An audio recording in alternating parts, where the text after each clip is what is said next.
स्वागत है आपका आज के एपिसोड में। चलिए शुरुआत करते हैं पिछले अभ्यास प्रश्न के साथ।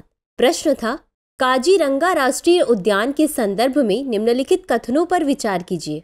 1. यह ब्रह्मपुत्र घाटी बाढ़ के मैदान में एकमात्र सबसे बड़ा अविभाजित और प्रतिनिधि क्षेत्र है। 2. यहाँ पर एक दुर्लभ सुनहरे रंग के बाघ बंगाल टाइगर के रंग का प्रतिरूपण को देखा गया। उपर्युक्त में से कौन सा या कौन से कथन सही है या सही है?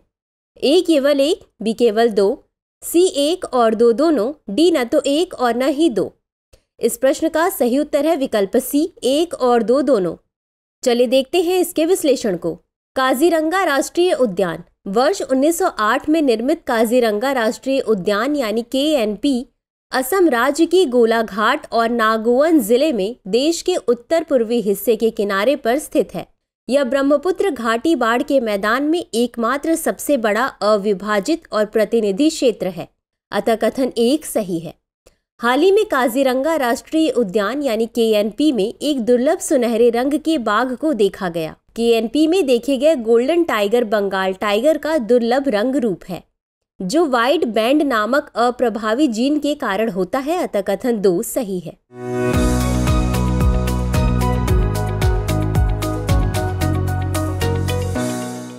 तो चलिए शुरुआत करते हैं आज के एपिसोड की पहले प्रश्न के साथ।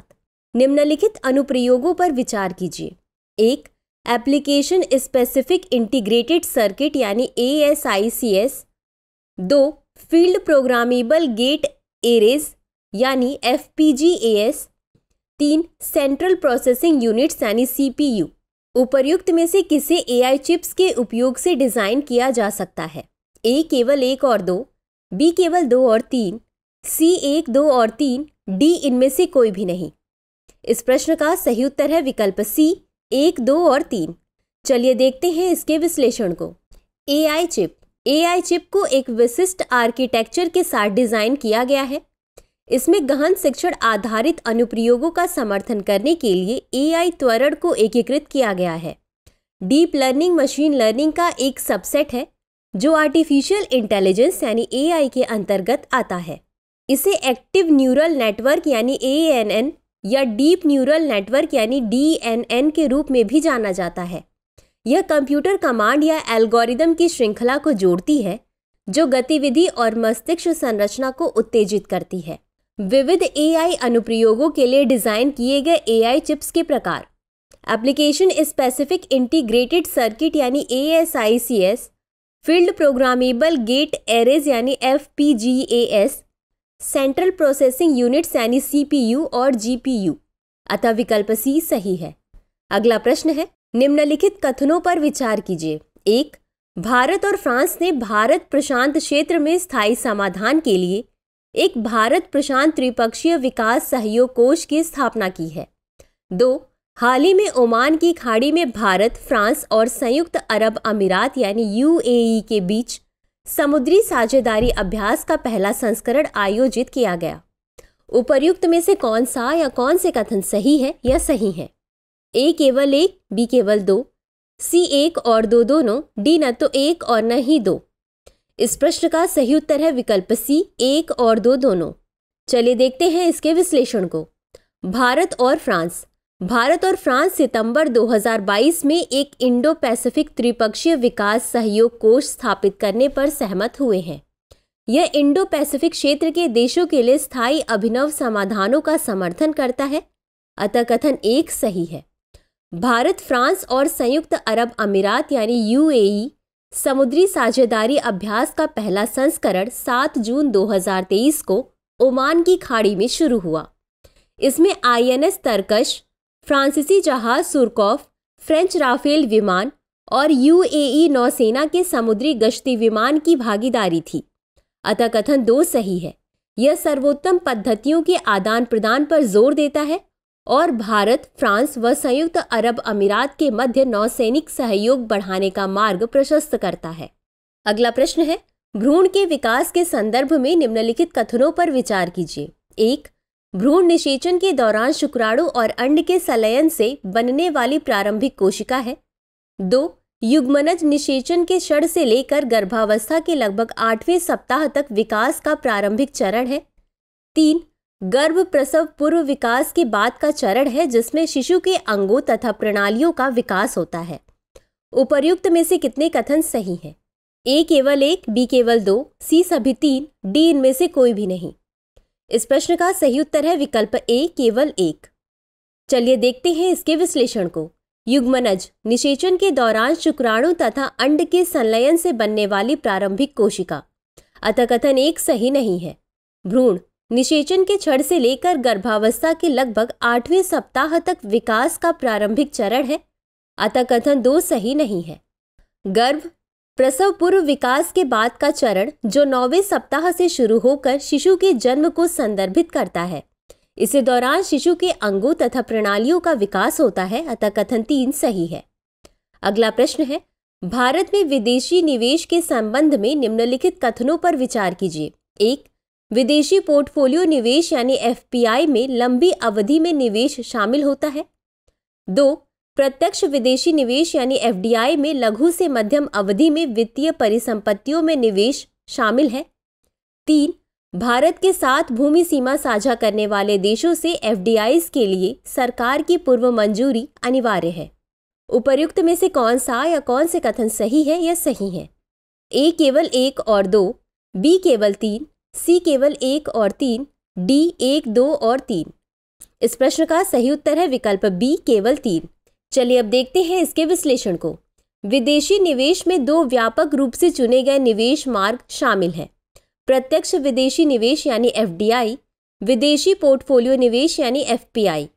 प्रत्यक्ष विदेशी निवेश यानी एफडीआई में प्रत्यक्ष निवेश, नियंत्रण और दीर्घकालिक दृष्टिकोण की पेशकश शामिल है, अतः कथन 1 सही नहीं है। विदेशी पोर्टफोलियो निवेश यानी एफपीआई में बिना नियंत्रण के वित्तीय परिसंपत्तियों में निवेश शामिल है, जो आमतौर पर अल्पकालिक से मध्यम अवधि के लिए होता है, अतः कथन 2 सही नहीं है। भारत के साथ भूमि सीमा साझा करने वाले देशों चीन, बांग्लादेश, पाकिस्तान, भूटान, नेपाल, म्यांमार और अफगानिस्तान से एफडीआई के लिए सरकार की पूर्व मंजूरी अनिवार्य है, अतः कथन 3 सही है। अगला प्रश्न है, परमाणु सुरक्षा पर कन्वेंशन यानी सीएनएस के संबंध में निम्नलिखित कथनों पर विचार कीजिए। 1. यह एकमात्र गैर बाध्यकारी परमाणु संधि है। 2. इसका उद्देश्य परमाणु ऊर्जा संयंत्रों की सुरक्षा सुनिश्चित करना है। 3. यह एक प्रोत्साहन आधारित संधि है जिसके लिए राज्यों को परमाणु सुरक्षा के लिए एक नियामक ढांचा स्थापित करने और बनाए रखने की आवश्यकता होती है। उपर्युक्त में से कितने कथन सही हैं? ए केवल 1, बी केवल 2, सी सभी 3, डी इनमें से कोई भी नहीं। इस प्रश्न का सही उत्तर है विकल्प बी केवल 2। चलिए देखते हैं इसके विश्लेषण को। परमाणु सुरक्षा पर सम्मेलन यानी सीएनएस, यह एक कानूनी रूप से बाध्यकारी संधि है जिसे वर्ष 1994 में अपनाया गया था, अतः कथन 1 सही नहीं है। इसका उद्देश्य परमाणु ऊर्जा संयंत्रों की सुरक्षा सुनिश्चित करना है, अतः कथन 2 सही है। सीएनएस एक प्रोत्साहन आधारित संधि है जिसके लिए राज्यों को परमाणु सुरक्षा के लिए एक नियामक ढांचा स्थापित करने और बनाए रखने की आवश्यकता होती है। सीएनएस का उद्देश्य व्यक्तियों, समाज और पर्यावरण को आयनकारी विकिरण के हानिकारक प्रभावों से बचाना भी है, अतः कथन 3 सही है। अगला प्रश्न है, पश्चिम अफ्रीकी राज्यों के आर्थिक समूह यानी ECOWAS के संबंध में निम्नलिखित कथनों पर विचार कीजिए। 1. ECOWAS ने वर्ष 1990 में अपना मुक्त व्यापार क्षेत्र स्थापित किया और बाद में इसने एक सामान्य बाह्य या विदेशी टैरिफ अपनाया। 2. इसने क्षेत्र में संघर्षों को नियंत्रित करने के लिए शांति सैन्य व्यवस्था विकसित करके कुछ सुरक्षा मुद्दों का हल करने के लिए भी कार्य किया है। 3.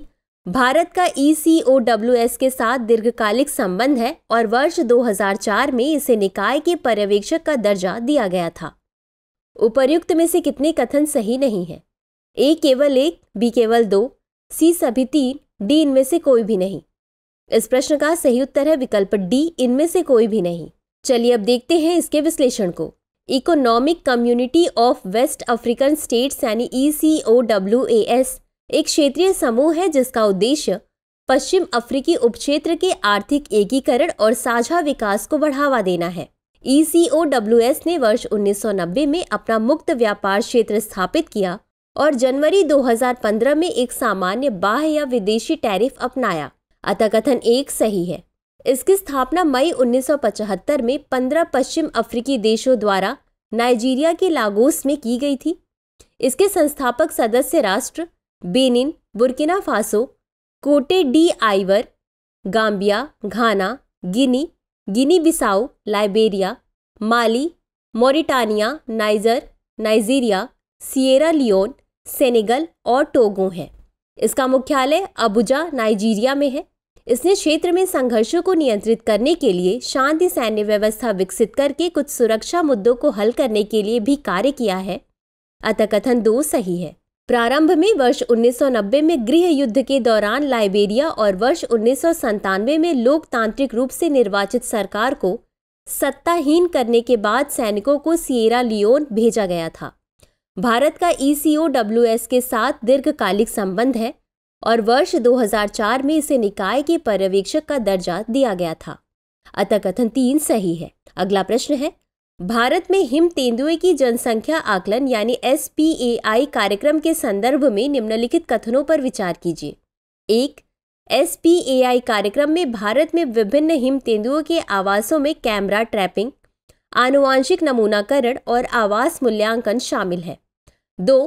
वन अनुसंधान संस्थान यानी FRI ने हिम तेंदुआ श्रेणी वाले राज्यों और संरक्षण भागीदारों के समर्थन से SPAI के लिए राष्ट्रीय समन्वयक के रूप में कार्य किया।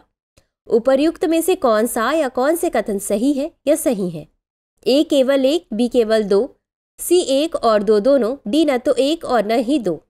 इस प्रश्न का सही उत्तर है विकल्प A केवल 1। चलिए देखते हैं इसके विश्लेषण को। SPAI कार्यक्रम भारत में हिम तेंदुओं की आबादी का आकलन करने वाला पहला व्यापक वैज्ञानिक अभ्यास है। SPAI कार्यक्रम में भारत में विभिन्न हिम तेंदुओं के आवासों में कैमरा ट्रैपिंग, आनुवांशिक नमूनाकरण और आवास मूल्यांकन शामिल है। अतः कथन 1 सही है। भारतीय वन्यजीव संस्थान यानी WII ने हिम तेंदुआ श्रेणी के राज्यों तथा संरक्षण भागीदारों के समर्थन से SPAI के लिए राष्ट्रीय समन्वयक के रूप में कार्य किया। अतः कथन 2 सही नहीं है। अगला प्रश्न है, निम्नलिखित कथनों पर विचार कीजिए। 1. लवणीय जल का मगरमच्छ सभी मगरमच्छों में सबसे विशाल और दुनिया का दूसरा सबसे बड़ा सरीसृप है। 2. इसके पर्यावास में मैंग्रोव वन तथा अन्य तटीय आवास शामिल है। उपर्युक्त में से कौन सा या कौन से कथन सही है या सही है? A केवल 1, B केवल 2, C 1 और 2 दोनों, D न तो 1 और न ही 2। इस प्रश्न का सही उत्तर है विकल्प B केवल 2। चलिए देखते हैं इसके विश्लेषण को। लवणीय जल के मगरमच्छ। लवणीय जल का मगरमच्छ सभी प्रकार के मगरमच्छों में सबसे विशाल है, दुनिया में सबसे बड़ा सरीसृप है। नील मगरमच्छ विश्व स्तर पर दूसरा सबसे बड़ा सरीसृप है और अफ्रीका के विभिन्न क्षेत्रों का मूल निवासी है। अतः कथन 1 सही नहीं है। वितरण। लवणीय जल के मगरमच्छ पूर्वी भारतीय तथा पश्चिमी प्रशांत महासागरों में उष्णकटिबंधीय से उष्ण समशीतोष्ण अक्षांश में पाए जाते हैं। पर्यावास। इनके पर्यावास में मैंग्रोव वन तथा अन्य तटीय आवास शामिल है। अतः कथन 2 सही है। संरक्षण की स्थिति। IUCN रेड लिस्ट के कम चिंतनीय WPA 1972 अनुसूची 1 साइट्स परिशिष्ट 1 या 2। अगला प्रश्न है, राष्ट्रीय क्वांटम मिशन यानी NQM के संबंध में निम्नलिखित कथनों पर विचार कीजिए। 1. मिशन की समय सीमा वर्ष 2023 से 2031 तक निर्धारित है। 2. इसे इलेक्ट्रॉनिक्स और सूचना प्रौद्योगिकी मंत्रालय द्वारा लागू किया जाएगा। 3. भारत समर्पित क्वांटम मिशन वाला 7वां देश होगा। उपर्युक्त में से कौन सा या कौन से कथन सही है या सही है? A केवल 1 और 2, B केवल 2 और 3, C केवल 1 और 3, D 1, 2 और 3। इस प्रश्न का सही उत्तर है विकल्प C केवल 1 और 3। चलिए अब देखते हैं इसके विश्लेषण को। राष्ट्रीय क्वांटम मिशन यानी NQM वर्ष 2023 से 2031 के लिए योजनाबद्ध मिशन का उद्देश्य वैज्ञानिक और औद्योगिक अनुसंधान एवं विकास को बढ़ावा देना तथा क्वांटम टेक्नोलॉजी यानी QT में एक जीवंत व अभिनव पारिस्थितिकीय तंत्र का निर्माण करना है। अतः कथन 1 सही है। इसे विज्ञान और प्रौद्योगिकी मंत्रालय के तहत DST द्वारा कार्यान्वित किया जाएगा। अतः कथन 2 सही नहीं है। इस मिशन के लॉन्च के साथ Bharat, America, Austria, Finland, France, Canada और चीन के बाद समर्पित क्वांटम मिशन वाला 7वां देश होगा। अतः कथन 3 सही है। तो चलिए देखते हैं आज के अभ्यास प्रश्न को। ग्रैंड स्लैम टूर्नामेंट के संबंध में निम्नलिखित कथनों पर विचार कीजिए। 1. ग्रैंड स्लैम टूर्नामेंट को एक बड़ी प्रतियोगिता भी कहा जाता है। 2. ऑस्ट्रेलियन और यूएस ओपन टूर्नामेंट घास पर खेले जाते हैं, जबकि फ्रेंच ओपन और विंबलडन हाई कोर्ट पर खेले जाते हैं। 3. रामकुमार रामनाथन ने ऑस्ट्रेलियन ओपन में एक कजाकिस्तान की खिलाड़ी को हराया और वर्ष 1989 के बाद ग्रैंड स्लैम में किसी वरीयता प्राप्त खिलाड़ी को हराने वाले पहले भारतीय बन गए। उपर्युक्त में से कितने कथन सही हैं? ए केवल 1, बी केवल 2, सी सभी 3, डी इनमें से कोई भी नहीं। इस प्रश्न का उत्तर कमेंट बॉक्स में जरूर दें। आज के लिए बस इतना ही। शुक्रिया। डियर व्यूअर्स, अपने एग्जाम की तैयारी को और बेहतर करने के लिए हमारे चैनल को लाइक, शेयर और सब्सक्राइब करना न भूलें।